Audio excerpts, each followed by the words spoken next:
हाय दोस्तों, नमस्कार। तो हम पढ़ते हैं एक और कहानी का नाम है बोली का कमाल। दो बहनें थी, संतो और बंतो। साथ खेलती, साथ खाती, साथ झगड़ती, फिर रूठती, मनाती और रात को एक दूसरी के गले में बाहें डाल सो जाती थी। देखते देखते दोनों बड़ी हो गई। संतो बड़ी थी सो उसका विवाह पास के गांव के मुखिया खड़क सिंह से हो गया। संतो चली गई तो बंतो अकेली रह गई। वह संतो को याद कर कर रोती। संतो तो अपनी गृहस्थी में मगन हो गई, पर बंतो की बातें उसे भी याद आती।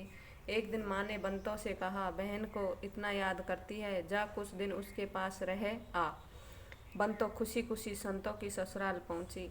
उसे संतो के यहाँ बड़ा अच्छा लगा, पर जाने क्यों वह खड़ग सिंह को देखती उसे कुछ अजीब सा लगता था। उसकी बड़ी बड़ी मूछें, तगड़ी सी पगड़ी और कमर में लटकती कटार देखकर वह सहम जाती।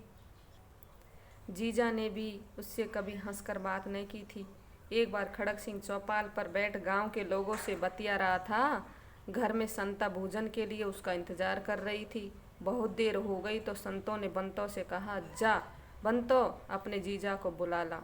मुखिया क्या बने हैं, उन्हें खाने पीने का होश ही नहीं रहता। बंतो जैसी थी वैसी भागी गई और चौपाल पर जाकर बोली, दिन भर बातों गप्पों की धुन, नहीं लेते घर की सुध बुध। खाना है तो घर आओ, नहीं भाड़ में जाओ। साली की ऐसी बोली सुन खड़ग सिंह को बड़ा बुरा लगा। वह रौब से बोला, ना बाल सवारे ना पाँव में जूती, भागी चली आई, तनिक शर्म नहीं आई। बंतो रोते रोते घर पहुंची और सारी बात बताई। तब संतों ने कहा, तुम्हारा जीजा गांव का मुखिया है, उसे तेरा ऐसे बोलना, वह भी इतने लोगों के बीच, नहीं सुहाया।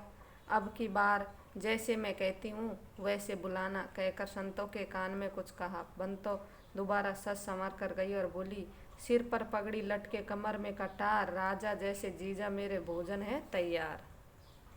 अपनी साली की मीठी बातें सुनकर खड़ग सिंह खुशी खुशी बंतो के साथ चल दिया।